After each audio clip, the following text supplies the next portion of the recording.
Well, it was not meant to be. We had our doubts, we raised our concerns, we built up our hope, but it was just not meant to be. It was a hard night. As you can see from the intro from Honeysuckle, it wasn't an easy watch. I was right after the game. I just had to squat around the area and just think about my life. I'm like, and thank God I didn't drive. I was telling the guys that I went with that I thank God I didn't drive, because I don't know how I would have drove myself back home, and it was really a tough one. I'm sure you also had a tough time watching the game from wherever you are, from the point of going home. Everything in the season was down to that game, and we failed to deliver. Manchester United won't be in Europe for the second time in a very, very, very long time. And we've had the worst season in over half a century. I mean, I don't know, 16th place finish. What else? No trophy. Trophyless. Shambolic. Well, we are here to discuss this here on United and Everything Football. I should have been here singing, we've seen it all, we won the Lord, and see my life. I'm here with Kwame Chukwueze. We are joined by a very good friend of ours. We call her Mame, but I will allow her to introduce herself, and then she will be with us. I mean, we'll enjoy her. You'll be seeing her regularly here on the podcast. Mami, good to have you on the podcast. Thank you, Kwame. The two Kwames. Yes. It's good to be here. Let's give us a brief introduction of yourself. Okay, so I'm a United fan. I mean, for quite a long while. I'm really, really, really into football. Like, obviously, I mean, why would I even be here? I'm actually a tax consultant. I work with one of the big four companies. So that's great. Basically, that should be fine. Basically, that should be fine. All right. Yes. That's enough information. That's enough. Anyway, you know what? Let me make a quick turnaround. When I come back, I'll hear from my people. I'll hear from what they made of the game, what their thoughts are. And also remember to leave your comments in the comment section. Let's hear from you here on United and Everything Football. We'll be right back after this.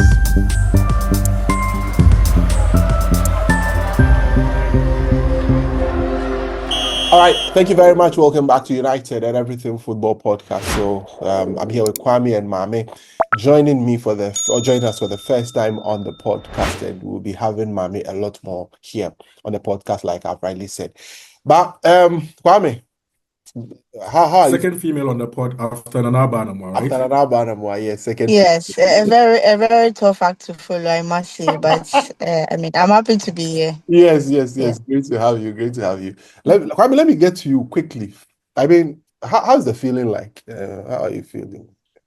It was a tough sleep. Tough sleep, rough sleep. I had nightmares. It was throwback to 2021. I remember I watched that Europa League final with Enenkra. Yeah. Brege. He came over to my house to watch the game because of frequent power outages that time. I'm sure he remembers. So my area in Kumasi still had power. So he drove all the way to my place in a hurry, jumped into my room. We were watching, and then we lost. We lost painfully. This result didn't hurt as much as 2021 because of how bad we've been leading up to the game. 2021 hurts really bad, but then at the end of the day, it's still the same similar sort of feeling where you are left disappointed. You tried, like your intro suggested, we built this thing up. We tried to give ourselves hope, despite everything that we already knew, and ultimately we got disappointed once again. It is what it is. We just have to move on. It is what it is. Mami, generally, your thoughts before we get into the proper discussion, I mean, the analysis of it. I mean, how are you feeling? Where were you? What went through your mind and all of that? Terrible. I mean, I went to work yesterday, and time it such that I would be in the house before the match. I mean, I got home just at about 7, so I caught the beginning, and I don't know the lineup. It really should have said something then, but we were optimistic, right? I mean, as much as we've failed over the season, we've justified everything, and justified the poor performances in the league, right? Subject to the fact that we would have some form of victory in the Europa and hope that it would give us something to build on for next season. And for them to give us that I mean, it would have been better if we performed and they scored us, but it was abysmal. Yeah. And then I mean, I waited till the final whistle, and then I just put off the TV. I just didn't watch anything afterwards because it was bad. It was, and I felt, I don't know. I wasn't shocked because I know my people, they can do that. But I was actually expecting them to have put up a performance. And so it was just, I was just numb. Let me Yeah. put it that way. Yeah. Yeah. I Yeah. mean, it sums everyone's because let me show this picture. That was myself and my friend Kojo. Right after the game, we were just, I was just seated. Like we were supposed to, I mean, interview people right after the game, but I just couldn't. I tried. I mean, I was with my video editor, Roxanne, and I just couldn't. I was just completely shattered. It was one hell of a watch. Uh, you said you watch it with Briggy, right? The picture I showed you, Kwame, that was Kujo. I watched the 2021 with him as well. Uh, As for the two of so us, we are always in sync, doing very similar things at all times. Weird. it was terrible. But Mami, let me start with you properly on Yeah. the game. Mhm. You mentioned the lineup and then Mm. I mean that's the performance, but you Yeah. watched everything. I mean, from the blast of the whistle till the end. What went wrong in this game for us? Good question. I mean, for United this season, there has been a trend where if one or two people don't turn up, nobody else turns up. And it's either Bruno or at some point Ahmad. Mm-hmm. So if Bruno has a bad day, then I'm sorry, the whole team is just going to be bad. Mm, If nothing is going Bruno's way, it affects the whole team. mm, And so it was just Bruno having that match being one of his worst days, and it was very bad. mm, Nothing was going through, all the passes weren't going through. He was being rash as usual. mm, And I mean, the whole team just decided not to. I mean, you need people to step up when others are not having their day. mm, And unfortunately, we don't have that. Right. So it was just bad all around. I don't know. And maybe when we get into mhm. like analyzing the performance itself, then I could maybe Take, say take, one take or two us things there. I that mean, we could take have us there. done Take us could there. have done Mommy, take better. us away. Take us Take away. us Say away. everything you What? want to Okay. say. So let me start. Let me start with the lineup, right? Mm. Yesterday, was it yesterday we had a space? No, 2 days 2 days, ago when we had yes. a United spaces, Mhm. and I mentioned my doubts about Shaw starting, Mm, right? And I Mhm. saw him in the lineup. That was one asterisk. mm, Then Hoyland, mm, another asterisk. mhm, And Garnacho to an extent, but I would understand Garnacho. And another one, Bruno playing deep. mhm, Mm. Bruno is our only creator, so playing him deep takes away something from the team. Nobody else is able to create. Mount doesn't do what Bruno does when it comes to creating chances. mm, Mount is pressing teams, but when it comes to on the ball ability, I'm not sure he can do that for us. I mean, what he has done so far. mm, So these 3 or 4 issues with the lineup, mm, it was just bad from that point onwards. And I mean, they didn't do anything we haven't seen this season. mm. nothing new. But it's just that we all had high hopes. I mean, if not for anything, just yesterday, put in your best. And for all the hype, all the legends, all the messages, like they were too chill for them to have come up with that trash performance. Like it was so bad. It was so terrible. And it's not like Tottenham were exceptional. That's the funny thing about it. They weren't that exceptional. They only created no, in fact, they didn't create any chance from the stats that came. They didn't have any shot on target, but they had one goal. It's only United who can come up with such stats and such results.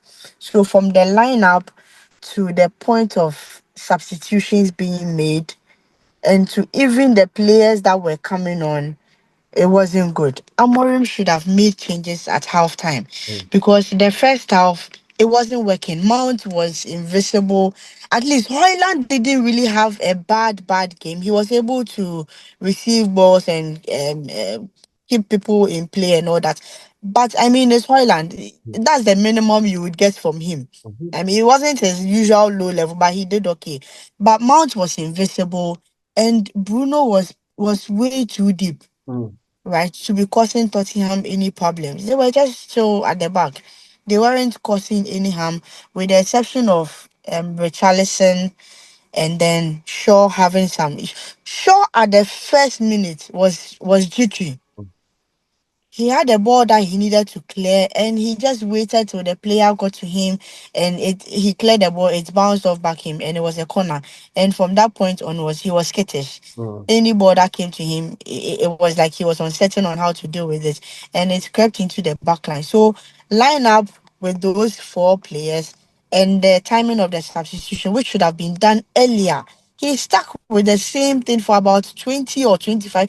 I think he made the substitutions on the 70th minute or so. Yeah, correctly. It was way too late. Way too late. I mean, I don't know whether he just didn't want to win the game. I don't know. At the point, I feel like he's just self-sabotaging himself. That if he wins the game, they will think the players are good, and so they wouldn't sell them all. Because I don't get it. What we see, I'm expecting that he, the coach, would also be seeing the same thing. So for him to stick with it, not change anything till 70th minute and expect miracles. I mean, how? And the last 10 minutes, just hoofing the ball to Maguire in the hopes of us getting an equalizer. It was sad. At that point, it was just sad.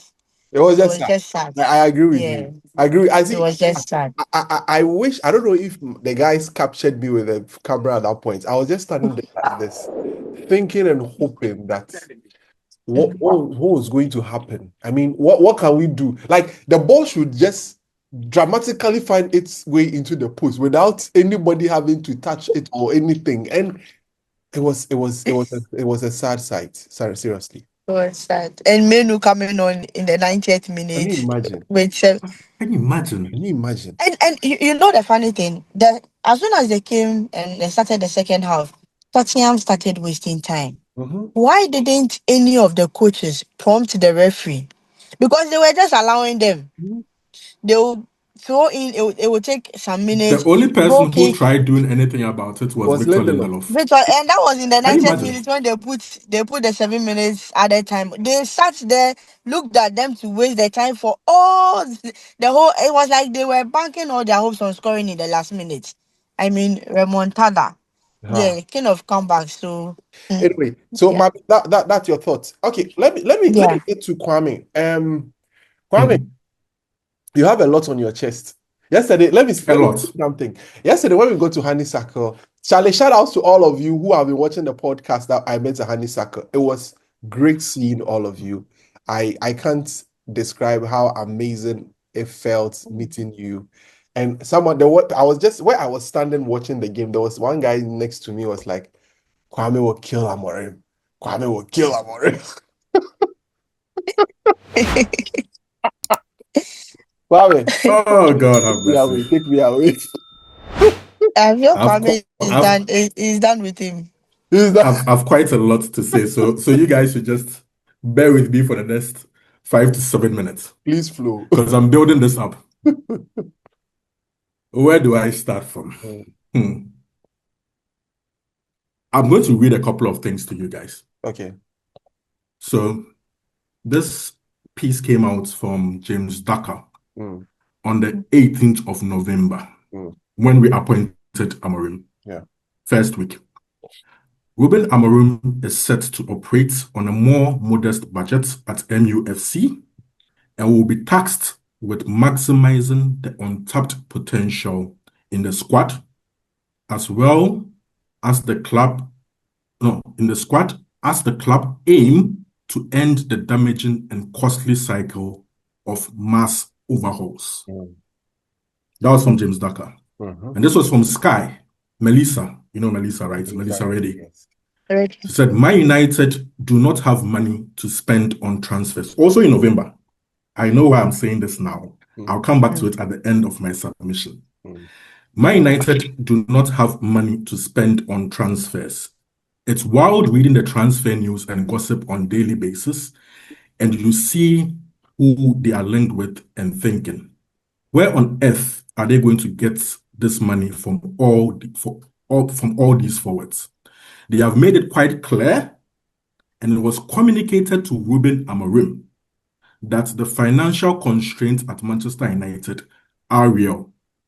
He has to extract the maximum from the talents at the club. That was part of the reasons they brought him to Manchester United. Now to my submission. Let's go. Before yesterday's game, we had played 41 games under Ruben Amorim, and he had won 16. 16 wins from 41 football matches. When I saw the lineup, and I'm glad that Mame brought up the lineup issue, I was immediately concerned because just after the international break, the last international break, I thought he had found a formula of which I thought he was going to stick to, which is starting games with Casemiro and Ugarte in the middle, Bruno in the forward position, Ahmad at wing back, because you've seen he has progressed as a wing back under Ruben Amorim. You did a very nice intro about Amorim's system when he did come to the football club, where you showed which type of players he likes to play in certain positions. And the two of us would admit that Ahmad as a 10 and Ahmad as a wing back are two totally different players. So you've got Ahmad back. You've tried him in one of the games as wing back and he's doing well. Yet you decide to play him as a number 10. No qualms with that. Disappointed, but no qualms with that. Lenny Yoro had established himself as a left-sided centre-back over the course of the period I'm speaking about. Harry Maguire had been playing well. You didn't have the conundrum of choosing between Maguire and De Ligt because De Ligt is injured, right? Nuzem Mazraoui has shown competence in playing as a right-sided defender. Patrick Dogu is your signing for the future, so he's definitely going to play as your wing back, your left wing back. The other forward positions, you struggle to play with a false 9. You don't know how to play with a false 9, so you have to play with the number 9. Zexi getting injured makes it quite straightforward. Irrespective of the form that Højlund is in, he is going to start. It leaves you with your left-sided number 10 position, which has to be Bruno Fernandes. If you are going to play anybody else on the right-hand side, number 10, it probably has to be Alejandro Garnacho, because that is what you have been playing ever since the international break. A front three of Bruno, Garnacho on the right, and Højlund up top. The Chelsea game, he changes this and puts Bruno back in the middle of the pack. And I just said to you, Kwame, we have a problem. I said to you privately, we have a problem. Because this team is most likely going to be the team that is going to start the final. But what has prompted you to make this change to what you have been building up for about 3 to 4 weeks? What? I didn't understand. It was no surprise that he started the team that he started. I was glad Victor Lindelof didn't start, and then he brought in Lenny Yoro instead of Victor Lindelof. But the makeup of the front six, or whatever that you call it, did not make any sense to me, because I said to myself, we should be going for this. Rather than sticking Mazraoui as a right wing back, what are you going to get? Why don't you go back to your original principles or set up how you really want us to play by playing Ahmad there? So that he can isolate a fullback and do whatever that he wants to do with that fullback. Line up for me completely off. But to the game itself, I think we were outclassed by a manager who decided to win the final rather than just play it. Amorim ironically said he wants to go into the final to win it. He didn't play this final to win. At the end of the day, he confirmed to us he did not play to win by saying that I played how I want to play, and as you can see, I did not change how I want to play. Only a fool does the same thing on countless occasions and expects a different outcome. It's a saying. I'm not calling Amorim a fool. For those who just jump on words, it's a saying. You can't keep on repeating the same things, expecting a totally different outcome. When we come and sit here and we ask for tweaks and changes in games, try and do something different. If you're not even going to do it in the broad sense, for one game, like Mame said, for one game, you can adapt and you can change something to make sure you win that football game. Because that football game has grave implications going into the future. We had not won a league game for over 3 months. 3 months. We ended this last year on 30 points. In January, we had 30 points. 5 months later, we have 39 points, meaning that 9 points in 5 months. Let's not kid ourselves. Under normal circumstances, because I think we have extraordinary circumstances at Manchester United right now, but under normal circumstances, any manager gets fired for this. Can you imagine Chelsea ending the season this way and still retaining their manager? Just be honest. It never happens. You'll be gone. Do they have higher standards than us? I don't think so. But like I said, we have extraordinary circumstances at our football club with the ownership situation and what has transpired with the former manager up until this very point. That's why he's going to keep his job till next season. So a disclaimer here. Kwame Chibosako never said Amorim should be fired. For those who like to interpret, people want to hear what they want to hear. That's not what I've said so far. What I'm saying is, under normal circumstances, most managers at top clubs would not survive what Amorim has displayed over the past 7 months. And it's a fact. How do we fix this situation? Because apparently the word has always been he needs his own players to be able to play the system that he wants to play. I see that's why you read the summary. That's why you read James. Thank you very much. So, thank you, Mame. I was building up, but you've taken me back. So yes, that is why I read what I read at the beginning. Ruben Amorim was tasked to improve players at this football club, to make players better, maximize the potentials of these players. When we ended last season, I remember this photo after the FA Cup. It was a photo of Ahmad, Garnacho, Rasmus Højlund, Kobe Mainoo, standing with the FA Cup in front of them, and then the headline then was, "These guys are the future of this football club." But Amad Diallo, who took this season by storm right from preseason, I'm deliberately saying this because he has been playing well from the beginning of the season till the very end. I don't think any of the other 3 players have improved or developed the way that they should have. This manager had them for 7 months.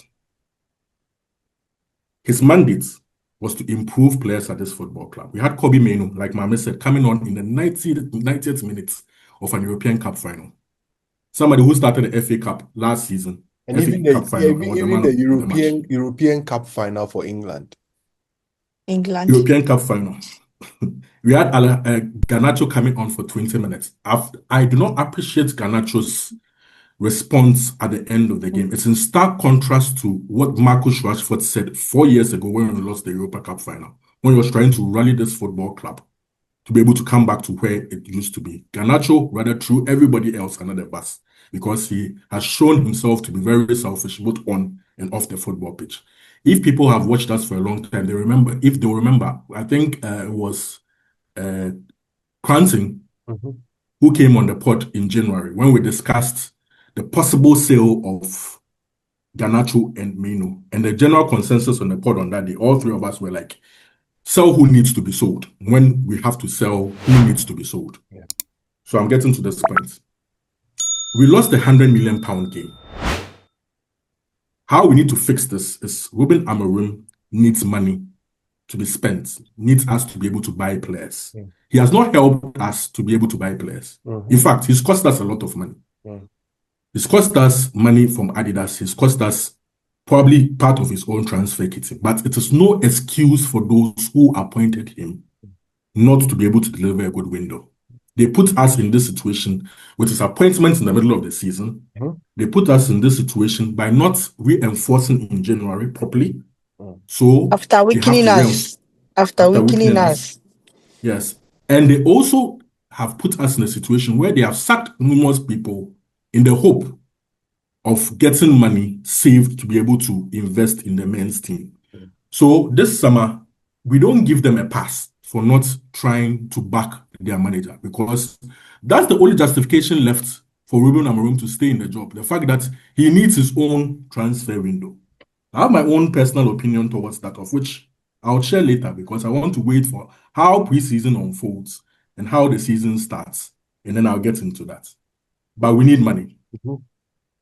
There are ways of getting money. I've already spoken about sacking people and then bringing so that we can be able to save money, reducing costs. That's what I mean. The other way of bringing in money is by selling assets and then sponsorship deals, right? Mm-hmm. Selling assets means that you have to sell players. Mm. Not just players, probably have to sell our women's team like Chelsea did for £200 million to bring in full profit. I don't think we'll get that far, but we have to sell our assets. The prime assets are the homegrown assets. Mm-hmm. The very assets, the pure profits, pure profit assets, are the very assets whom we were supposed to have built this team around. Mm. But now we have to let them go. Rashford is already on his way out. Mm. We probably have to sell the likes of Garnacho and the likes of Meno. I mean, what do you tell Meno now when you want to convince him to sign a new contract? Mm. Meno doesn't have a position on the football pitch. We don't know now under Amorim whether he's an 8, he's a 6, or he's a false 9, or he's a 10. We have no idea. This is somebody who was an established player last season, and now he has no idea what he is, and you are trying to negotiate for him to sign a new contract. Tell me how you convince him. I don't mind Garnacho leaving. I've told you several times I don't mind Garnacho leaving. And I don't think his ceiling is as high as everybody assumes it is. And I know that even if he was to become great, at a point in time, he's always going to demand to go to Spain, go to some other place. So my attitude towards non-British homegrown players is completely different from the British ones. Yeah. For instance, you know my affection for Marcus Rashford, but I know it's time for him to go. Mm. We even need him to go now because we need money. We need that full profit to be able to make more signings. Yeah, we'll be winding up. Probably also have to running out of time, so we'll be winding up for me. We probably also have to sell our training ground naming rights. The new training. We have to manufacture things. Mm. What Ineos did in February was to bring in Mark Armstrong, the business director at PSG. He's now our chief business officer at the football club. They were preparing for this moment. Ineos knew this was a possibility, so it shouldn't come as a surprise to them. Amorim did tell us that we have 2 plans. Now plan B has to become our plan A.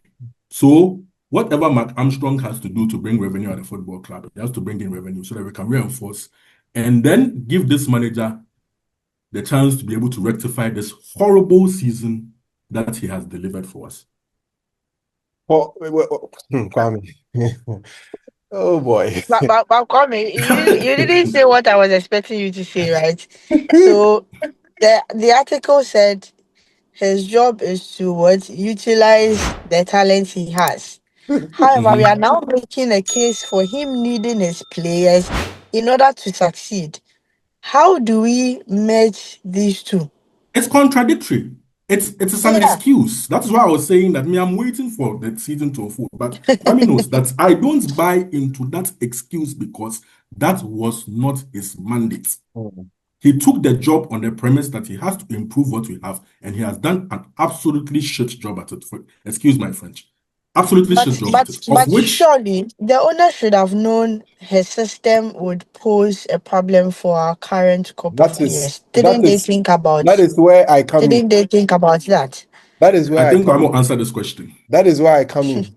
Everybody knows me and these owners. Everyone knows. See, They have no good track record in running a football club. No good track record. Nobody can point to me anywhere. From OGC Nice to FC Lausanne. I have said it countless times on this podcast. They have no track record. Their record for Nice speaks for themselves. For FC Lausanne, we don't know what has become of them. Now, these are the people who are running Manchester United now. They sacked Erik ten Hag in the middle of the season. I have no problem with sacking ten Hag. I mean, things were not going right. We need a change in direction. Mm-hmm. But if you are making the appointment, you must know the implications and the consequence it has for the team from that point thereof. And they have been... Mami, can I just chip in this? Yes. We have 4 minutes, so hurry up. Jason Wilcox is the one who said Erik ten Hag is not good enough. Yes. Jason Wilcox is the one who developed this game model for this football club, of which we went to look for a manager to fit the game model. No one can convince me that in November, December, we did not think that a lot of these players could fit into the game model that Amorim has. What he hasn't succeeded in doing is maximizing the talents to fit that particular game model of which he was selected and appointed to come into. He hasn't fulfilled his mandate. It's just as simple as that. Correctly. So it calls to question even the credibility of Jason Wilcox. Is he that credible? That's why I am attacking from the top. So is the plan to now for Manchester United to play with this 3-back? Is that the plan going forward? Is that the model they have agreed on? So if we've sacked the manager, we'll probably go for a 3-4-3 manager. Well, no. But for me, I think Amorim mentioned that even when they are going to buy players, he's not going to buy players for a system. He wants players who can play in any system. He did say that. So the expectation is that one is more on the club. Sorry. Oh, sorry. Yeah, no Please problem. finish. No, I think that one is so the more on expectation the is club. that they will get players who would fit any system, regardless of the manager. You see, the club's duty is to be able to buy dynamic players, so that if we even change the manager and a new manager comes in, he will be able to use the players instead of having the excuse that we have to overhaul a squad for him to be able to perform. It's an excuse for Amorim and nothing beyond that. Anyway, we have just about 2 minutes to go. Mami, just give me a minute to wind up before I mean your thoughts. We'll bring you back because there will be the transfer window. We would talk a lot more about it. What I expect. I would love to be here for the transfer window. I need to throw some people under the bus. We have you all the time. Anytime you'll be here. Don't worry. But a minute, just wind it up for us before we go. Yes, so I mean, we can only hope for the future. For now, I don't know if they choose to stick with Amorim, then it means they should be ready to back him. That's all we're asking for. At least give him a fair chance. If at the beginning of the season, 10 matches, we are still not seeing anything, I mean, no one would fault you for sacking him.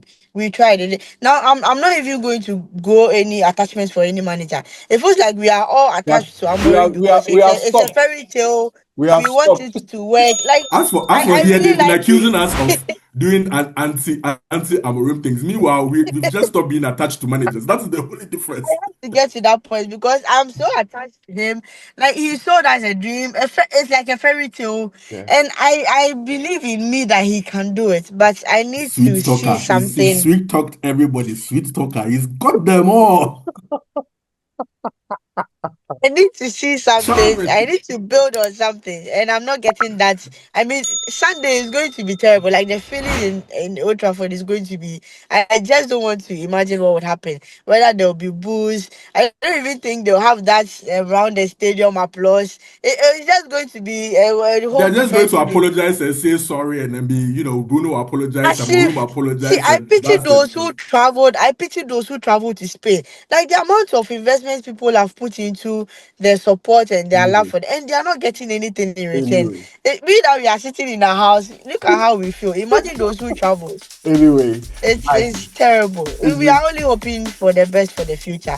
Let's just get the players in that he wants, and hopefully, things change. Yeah. All right. Thank you very much, Mami, for joining us. Thank you very much, Kwame. We will have a lot more to talk about. I wish this was a more extended We will do that. We'll do that after the Villa. We'll do that after the Villa game. We'll try and bring Mami back and have guests so that we have an extended session of it here on United Everything. My name is Kwame. I was here with Kwame and Mami joining us for the first time. Remember to subscribe, like, comment, and also share it with your friends. We'll see you on the next one. Have a great time. Bye bye.